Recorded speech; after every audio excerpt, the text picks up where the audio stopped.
Come on down. You're the next contestant. Fuck it. You know what? You get some matches, some that were good, some that were there, undercut by comedy goofiness. It doesn't belong in a goddamn wrestling program because they've lost the fucking plot. They've given up. And it's unfortunate because there's some talent that's just going to get pushed by the wayside because of the creative staff. They just don't fucking care anymore. I'm John Rant with my review WWE NXT 2.0 Spring Breakin.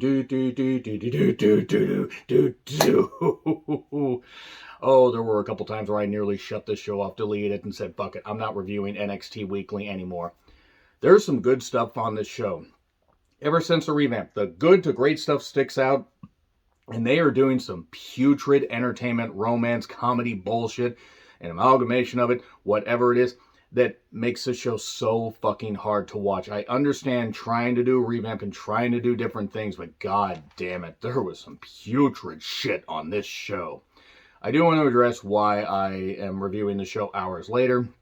Had to cover a shift yesterday, so I watched half of it when I got home, and then watched half of it this morning, because why the fuck not? And actually, there was a certain point where I'm just like, no, you know what? No, I'm fucking done. This doesn't belong in a wrestling program, and it's fucking atrocious. I wonder if you can guess when this show actually fucking lost me. Hint, it was pretty early on. So this wasn't on the beach like Bash to Beach 95 was. We didn't get sand in places that people didn't even know they had. We didn't get a hot goddamn crowd, literally, because they were on the goddamn beach. Nope, they were in the CWC or whatever the fuck they're calling this goddamn thing now. But we start off with pretty deadly on the beach. Look, or by the pool, whatever. I don't fucking care. I don't care how talented these guys are. The presentation is like, these guys are blades of glory. So pretty deadly blades of glory. Pretty blades of glory. Deadly blades of glory. I'll work on that goddamn nickname. I don't care. They're the hosts, I guess. Whatever. What happened to tag team wrestling? What fucking happened to tag team wrestling? I don't care how good these guys are in the ring. The presentation, they're goofy. They're goofy to me, and I've written them off. Sorry. So, they've got light up tiki torches for the entrance and a little beach chair area and everything, because why the fuck not? Where was the witch doctor? Mano tiki tia. Sounded like he was having like he was gargling with Drano or something. So, Carmelo Hayes with Tricky Tiki Williams took on Solo Sikoa, took on Cameron Grimes, three-way North American Championship match. Well worked, action-packed, and it all blended together after a while. I will say this is probably one of the few highlights of the goddamn show. It's the same as it ever was because there were a lot of near falls being broken up. And look, it was well worked. It was action-packed, but it's the modern type of stuff where I've seen so many three-ways, four-ways, and all this stuff on multiple programs that it has just started to blend together. We got a Poison Rana. I don't know why we get a Poison Rana. We got a Splash for very close to. And then Grimes, we get a cave-in off the top on Solo. 1, 2, 3. There you go. Cameron Grimes goes to the moon. Mandy wants to get a base tan, even though Mandy is very, very close to, well, getting to the point where she's a little bit too dark for her own complexion, but I digress. She sets it to 15 minutes. And then, you know what? Hang on. I'm gonna calm down here.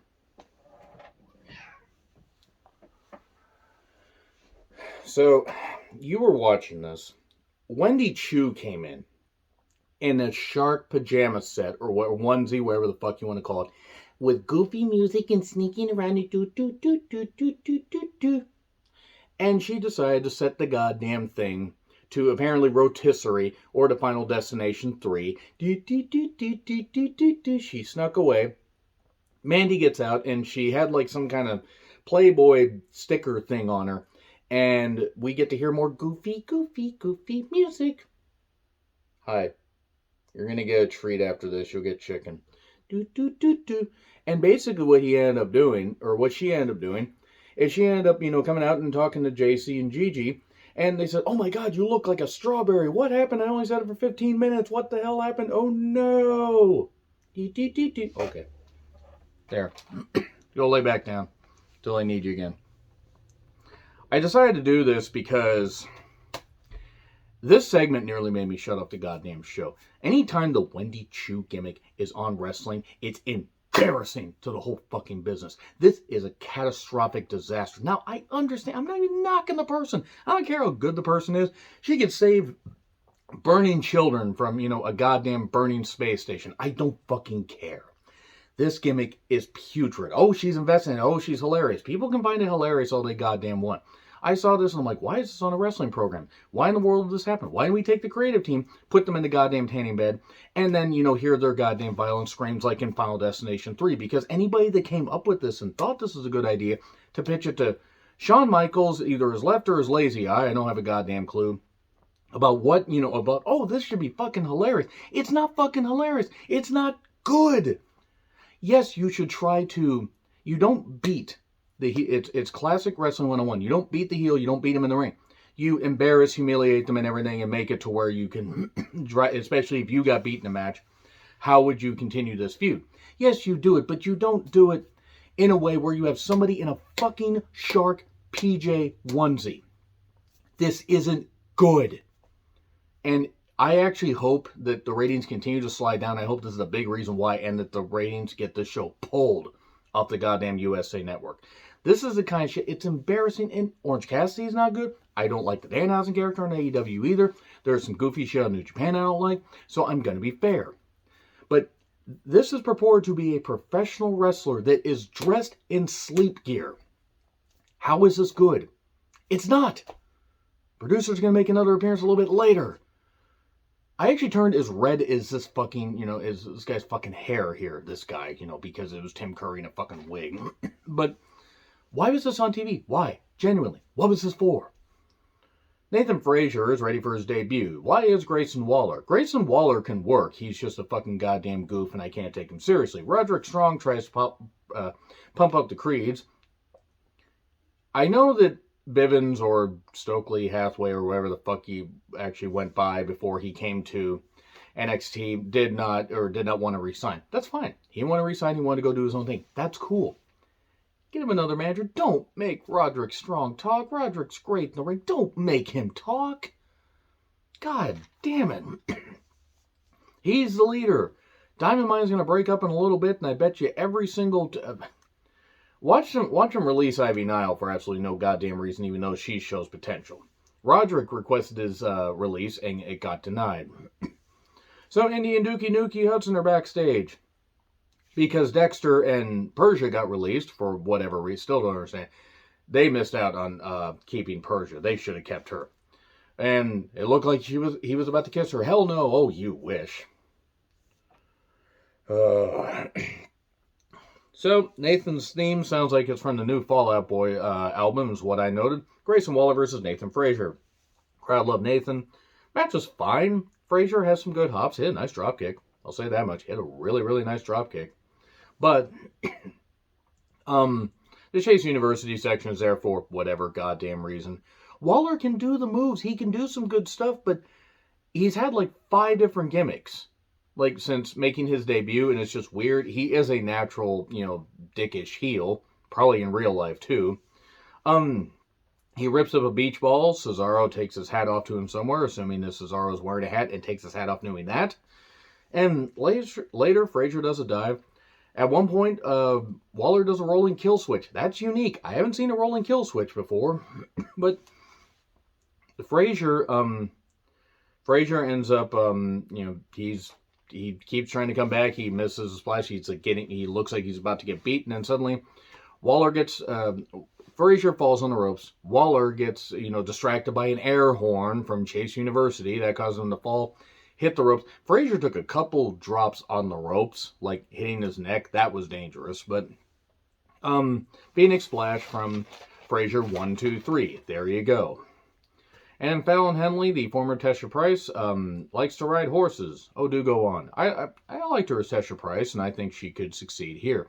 I will say that they needed to make all these breakout vignette things a lot less stagey, and I'm not faulting the women, I'm faulting the presentation. So she said women could earn a women's championship match. They didn't say opportunity. God, maybe they're moving away from that bullshit. So then we get Legoland Phantasm and Tony D's crew meeting at a restaurant called Fresco. Okay. Why? Elektra Lopez, my fucking goodness. Here, come here. What did you... What did you think of this whole thing? See, because they had a bunch of stereotypes. They're talking about business. They're talking about all this. There's enough in NXT 2.0 to go around. There's enough of this happening. That AJ Galactica guy was there. What do you even think of him? You haven't even told me. You are telling me that you're going to rip my throat out after I post this review, so it'll be been nice knowing you folks. I don't think you really cared about this. You didn't care about this. No, you didn't. Okay, go lay down. And who is this for? Like, genuinely, who is this for? Besides the cattail right here. Who is this for? What was the point of this? I just don't... They make a business arrangement, but it's pretty obvious what's going to fucking happen here. I don't know who the heels are, who the faces are. I don't care. Remember War Machine? Oh boy. Deadly Glory are here. We're going to get that feud. I can't think of a feud that I'm interested in less than seeing two Viking cosplayers and two guys dressed up like Will Ferrell and John Heder from Blades of Glory. Look, I know they both can work, but if you put, cartoonish goofiness on very, very talented people, it undercuts what they can do, i.e. Terry Taylor as the Red Rooster. Joe Wayne Gacy brought a fog machine to do his promo and said, "You should fear what happens if I don't win the tag team or win the NXT championship, but I will win."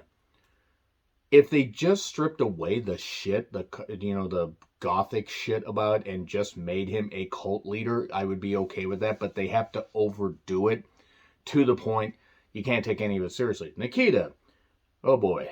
Cora Jade, I don't know if Cora Jade can or can't ride a skateboard. I don't care. I did like how she did, I believe as a kid, say bodied Darby Allin. Because at least Cora hasn't allegedly done anything to somebody. Like Darby allegedly has. But maybe stop having her do the skateboarding stuff unless she either can ride the skateboard or actually has the room to do it. So, Lash and Natty make their entrance. Nikita and Cora versus Natty and Lash. The crowd was into it. Natty keeps yelling at the fans, "Shut up!" Natty's great. Natty's fucking great. Nikita and Natty were scissoring each other in the head. I'm not going to get out of this, so let's just move on. Lash and Nikita had, there was a cactus clothesline spot or an attempt at it that looked pretty deadly. Not the team, because these two actually are dressed normally. As normally as they can be. They got to figure out other gear for Nikita. It does accentuate her obvious assets, but maybe they need to fix that. Come up with better gear. We did get the split, and then we got a senton. 1, 2, 3, and Cora pins Lash. Lash was obviously going to be the one to take the pin here. I wonder if they're thinking Nikita has progressed more than Lash, because Lash has been taking a whole lot of pins. Lash has the look. Maybe she needs more time. I'm not going to give up on her. They obviously are very high on Nikita. So we get a plug for the tournament on Tatum Paxley, who talks about visualization, easy for me to say. And the Raiders entrance, we go to break. And by the way, the Raiders are in the ring still when we come back. We then go to the beach, and JC and Gigi on the beach, and well, yeah, all right. I think pretty much everybody at a certain age group on both genders and genders not yet discovered on other planets enjoyed this. And Wendy and Roxanne show up, and they stole their shoes and their car keys, and the chase is on with bare feet, and I'm embarrassed to be a professional wrestling fan. Time again. Because if I don't bring somebody on here, you're gonna get ow. I want to know why you didn't try to stop them from putting this on there. You should have stopped them from putting this on there. Yeah. You'll get a treat here in just a little. Look at that. Look at that. Look how pissed that is. Hey, it's okay. I did not like this at all. I'll put you down. Hey, let go of my shirt. Well, you had to let go of my shirt. Anyway, his cries of ouch pretty much mirrored mine. This whole thing was ridiculous. Gigi and JC are a good team. Yes, again, you embarrass the heel. You don't do it with somebody that's still in shark PJs. And Roxanne, okay, this is what they're doing with Roxy. Who's got time to get better and time to grow? But god damn it, seriously? This is fucking stupid. God damn fucking stupid. I am embarrassed. Why? Why do you do this, WWE? Do you hate wrestling fans? Do you just want entertainment fans? Because it's not good. Get Wendy something where she can actually be a serious athlete with a little bit of entertainment, or just stop. Don't do this shit anymore. The Creed took on the Raiders, so okay, they cut out the legs from under them. And then, hey guys, we just did this bullshit thing on the beach. Let's have a serious tag match. And it was power packed. There was a few too many near falls for my liking, even though it was maybe 12 to 14 minutes. Strong ends up kneeing Eric from behind the referee's back in a low lariat for 3, but the Creeds are upset because they're like, no, we wanted to win on our own and go down the only road we've ever known. So, the former Kaylee Ray, who's St. Elmo's Fire, and now you will never unhear it. The captions on one particular person's TV showed Elbow Fire. Elbow Fire. I know it's Alba Fire, but I don't really care. She lights up the parking lot, and she didn't pay Paradise, she burned Paradise to the goddamn ground. So the doctors check on Brooks' injury. Is there any particular reason why your right arm is stronger than your left arm?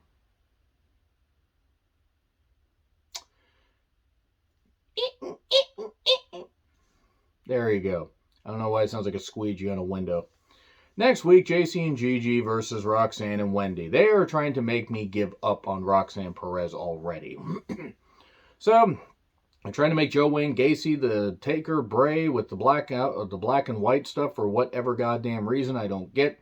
And then Steiner flips on the switch and the color comes back. Every arena has one of those. Steiner and Gacy had a match that wasn't very good, and Steiner won with a spear. Gacy's gimmick could work if they stripped away the goofiness. It could. It could actually work, but they have to, again, overdo it. And suddenly 2 Druids show up, and then we fade to black. And on their YouTube channel, they had the Druids attacking Steiner, putting him on some stretcher with barbed wire and towels and everything wrapped around like they were going to set it on fire. Put it out like on a goddamn, river and everything and set it on fire like he was going to be sacrificed in some ritual. And they carry him off.